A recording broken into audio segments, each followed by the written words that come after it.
Salut à tous, c'est Sgegopad pour une première vidéo. Alors aujourd'hui on va parler de ce qu'on appelle la méta, ou encore metagame ou méta-jeu.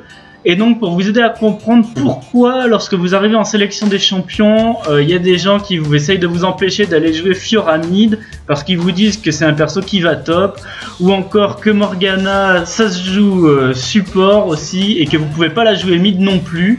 Et donc on va s'intéresser un peu à toutes ces caractéristiques et un peu à ce conditionnement des joueurs, puis au final on appelle la méta. Sans plus attendre, je vais vous dévoiler que méta c'est un acronyme anglais qui signifie Most Effective Tactics Available, et c'est ce qui regroupe l'ensemble des stratégies et des tactiques les plus efficaces pour mener votre équipe à la victoire. C'est pour cela qu'on envoie en général dans une partie traditionnelle un joueur au top, un joueur au mid, deux joueurs au bot et un joueur dans le jungle.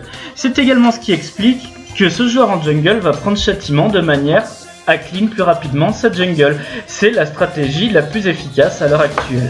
Après, il faut savoir que la méta, c'est pas spécifique à League of Legends. Par exemple, aux échecs, il y a également une méta, et je vais prendre l'exemple des ouvertures, parce que tous les bons joueurs d'échecs ont à un moment donné étudié toutes les ouvertures possibles, c'est-à-dire l'ensemble de premiers coups qui vont leur permettre d'arriver plus facilement à la victoire. Et donc, tous les joueurs d'échecs dans une partie d'un certain niveau vont tout le temps jouer plus ou moins les mêmes coups au début et donc conditionner ainsi leur partie, et parce qu'ils pensent que c'est la façon la plus efficace de jouer. On peut ainsi dire que aux échecs comme à League of Legends, il y a une méta. Un exemple qui sera peut-être plus parlant pour vous, c'est celui du poste de jungler. Sa présence permet d'optimiser les chances de victoire car elle libère une place dans la top lane et ainsi optimise le gold et l'expérience du top laner ainsi que la sienne. On peut donc parier que si jamais on supprimait tous les monstres de la jungle, sa présence disparaîtrait, et que si en revanche on augmentait le nombre de monstres de la jungle et ainsi la capacité de la jungle à fournir de l'or et de l'expérience, un des joueurs de la bot lane glisserait dans la jungle de manière à gagner plus d'or et d'expérience. On voit ainsi que la méta évolue au fur et à mesure des mises à jour. Par exemple, à la saison 2, la mid lane était dominée par les magiciens, car les assassins AD n'existaient pas. Avec leur apparition, la méta de la mid lane a été chamboulée car ces assassins AD ont fait leur place, car justement ils contraient les anciens occupants de la mid lane. Et donc les différentes mises à jour d'apparition de ces champions ont modifié la méta. La méta n'évolue pas uniquement avec les mises à jour, elle peut également résulter d'une prise de conscience des forces d'un champion dans certains domaines. Par exemple, à l'époque de la saison 2, Annie était considérée comme un mage burster que l'on jouait principalement au mid, car son imposant burst permettait de prendre l'avantage sur certains champions. Lors de la saison 3, certains ont commencé à s'apercevoir des forces potentielles de Annie en tant que support, et notamment de son stun, ainsi que des dégâts de base très élevés de ses sorts qui lui permettaient de faire mal sans avoir forcément beaucoup d'AP. Et donc, certains ont commencé à la jouer, et par exemple Mikako Tab de l'équipe Royal Club en Chine a commencé à la sortir dans des compétitions internationales et a carry littéralement des games avec sa Annie support. Ainsi, les joueurs de haut niveau se sont aperçus de sa puissance à tel point qu'elle était même bannie des compétitions internationales, et on a pu voir l'apparition de Annie en tant que support. Et comme la méta du mid lui était défavorable, dorénavant on la voit de plus en plus jouer support et de moins en moins mid. La méta, c'est donc toutes les tactiques de jeu non imposées par le jeu en lui-même, mais par les joueurs qui cherchent à optimiser les chances de victoire. Et donc la seule chose imposée réellement par le jeu, c'est de faire exploser le nexus adverse. On vient de voir que la méta dépendait des joueurs, elle dépend donc du niveau auquel vous évoluez. Par exemple, on connaît tous la méta des pros avec 2 joueurs bot, un joueur top, un joueur jungle, mais en fait ça dépend du niveau. Quand les gens commencent League of Legends par exemple, il n'y a pas de jungler. Et à un niveau plus élevé, les gens jouent avec un jungler pour les raisons qu'on a déjà vues. Et on peut prendre l'exemple d'Akali qui à bas niveau est un personnage très puissant parce que les gens ne savent pas comment la contrer.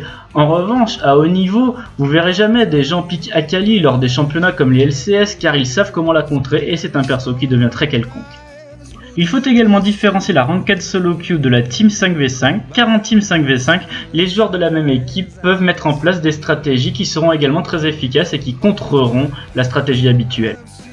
Je vais maintenant tenter de vous expliquer la méta actuelle, c'est-à-dire un top, un mid, 2 bots et un jungler, et également quel type de champion on rencontre à ces postes et pourquoi. La faille de l'invocateur comporte 3 voies qui génèrent des sbires, la top lane, la mid lane et la bot lane. Chaque sbire tué rapporte des golds et être à côté d'un sbire ennemi lors de sa mort rapporte de l'expérience.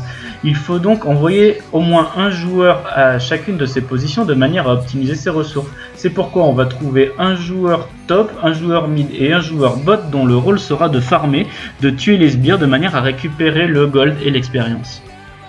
La jungle peut également être mise à profit car tuer des monstres de la jungle rapporte également de l'or et de l'expérience. On va donc envoyer un joueur dans la jungle dont le rôle sera de gagner de l'or et de l'expérience en tuant les mobs de la jungle. Son rôle est également de décaler sur les lanes alliés de manière à aider son laner. Ils pourront ainsi tuer le laner d'en face pour gagner de l'or et de l'expérience ou tout simplement le mettre bas en point de vie pour l'obliger à retourner à la base et perdre du farm. Ainsi le laner allié prendra l'avantage en or et en expérience. Pour le dernier joueur, on va procéder par élimination. Tout d'abord la jungle. Alors la jungle, elle offre pas suffisamment de ressources pour permettre à 2 joueurs d'évoluer à l'intérieur. Ensuite, le top. Le problème du top, c'est qu'il n'offre aucun contrôle sur le dragon et le dragon, c'est un élément capital de l'early game. Et donc, si l'équipe adverse décide d'initier un dragon alors que vous avez 2 joueurs au top, votre équipe va se retrouver en infériorité numérique et soit se faire tuer, soit être obligé de perdre le dragon.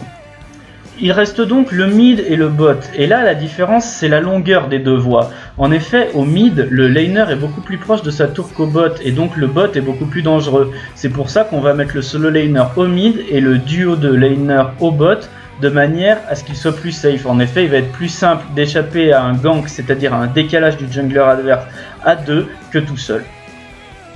On va maintenant parler des types de champions qu'on rencontre sur les différentes lanes. Le but c'est d'optimiser les objectifs du début à la fin de la partie, c'est-à-dire le dragon, le nashor, les tours, les inhibiteurs. Et il faut également que la team soit efficace en combat, c'est-à-dire il va falloir un mix de dégâts AD et AP, donc physique et magique, de la résistance et du supporting, c'est-à-dire des personnages qui vont aider les équipiers. Tout d'abord la bot lane. Sur cette lane on retrouve 2 champions, ils vont devoir soit se partager le farm, ce qui est la stratégie la moins efficace, soit laisser farmer l'un d'entre eux. Le deuxième, pour avoir du gold, devra participer au kill sur les champions ennemis qui lui rapportera de l'or grâce aux assistances et acheter un item gold qui lui permettra de gagner de l'or au cours du temps. Cela dit, ce champion sera toujours en retard au niveau des golds et donc devra acheter un stuff moins cher. Et les objets les moins chers du jeu sont les objets de support, c'est-à-dire les wards, la pierre de vision qui rapporte des wards gratuites et également certains objets qui donnent des auras. Ce champion sera donc le support de la team. Le deuxième champion de la bot lane va bénéficier de l'intégralité du farm de la bot lane et donc gagnera beaucoup d'or. Il va pouvoir acheter des dégâts, il va acheter de gros dégâts physiques de manière à pouvoir tuer le dragon le plus rapidement possible en début de partie et en fin de partie de pouvoir détruire les tours et les inhibiteurs adverses ainsi que d'infliger de gros dégâts physiques au cours du temps lors des teamfights. La mid lane étant une solo lane, le champion va également gagner beaucoup d'or. De plus, il va gagner beaucoup d'expérience car il ne partagera pas avec le support. Ce champion va donc augmenter ses sorts plus rapidement que les autres et donc le champion que l'on peut mettre à cet endroit là c'est un mage car les mages vont voir leurs dégâts augmenter en augmentant le niveau de leur sort. On peut se permettre de mettre un champion à dégâts peu résistants à cet endroit là car la lane étant très courte il pourra s'enfuir en cas de gank. Au top, en revanche, la lane est plus longue et le champion ne pourra pas s'en aller. Donc, on va bénéficier davantage à un champion plus résistant, un tank ou un bruiser, qui fera un mix de dégâts et de résistance, et ainsi qui pourra s'échapper en cas de gank du jungler adverse. Il faut également préciser que certains champions sont très efficaces contre les types de champions sus-énoncés. Par exemple, au mid, les assassins AD sont très efficaces contre les mages. On va donc retrouver ce type de champion pour compléter la méta du mid. Et au top, certains champions comme Vladimir ou Kennen, de par le fait que ce soit des champions à distance, sont très efficaces contre les tanks et les bruisers du top. On va donc retrouver ces types de champions pour compléter la méta. En ce qui concerne le jungler, il faut avant tout choisir un champion ayant des qualités naturelles pour la jungle. J'en parlerai peut-être dans une prochaine vidéo. De plus, il faut choisir un champion dont les caractéristiques complètent les faiblesses de l'équipe. Par exemple, un champion ayant des dégâts en cas de manque de dégâts, ou si toute l'équipe est faible, un champion tanky, ou encore un champion ayant beaucoup de CC de manière à immobiliser l'équipe adverse, ou bien pour finir un champion ayant une bonne engage. Dernier point avant de conclure cette vidéo, je vais vous parler du meta breaking. Le meta breaking, ça consiste à briser, à casser la méta de manière à surprendre l'adversaire par une nouvelle stratégie et ainsi augmenter ses chances de victoire. Par exemple, on peut jouer un champion d'une manière inhabituelle sur une lane inhabituelle de façon à surprendre l'adversaire. Par exemple, jouer un perso qui est habituellement support au mid. Mais ça peut également carrément être un changement intégral de la stratégie et de la méta globale de la répartition des joueurs sur la map. Par exemple, on peut tenter une stratégie de double jungler et donc mettre un seul laner au bot et ainsi avoir deux joueurs dans la jungle de manière à pouvoir gank et invade la jungle adverse plus efficacement.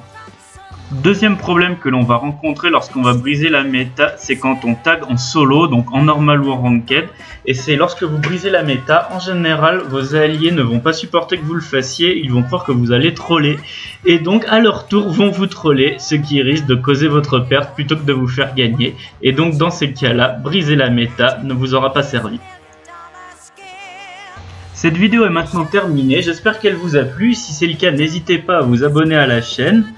Donc bientôt je pense refaire des nouvelles vidéos d'explications pour les débutants, donc sur les sorts d'invocateurs, pour compléter un peu la méta, voilà. Et donc n'hésitez pas à me donner des idées dans les commentaires et à me donner vos critiques constructives au sein de ces mêmes commentaires. Allez, je vous fais des bisous, à plus.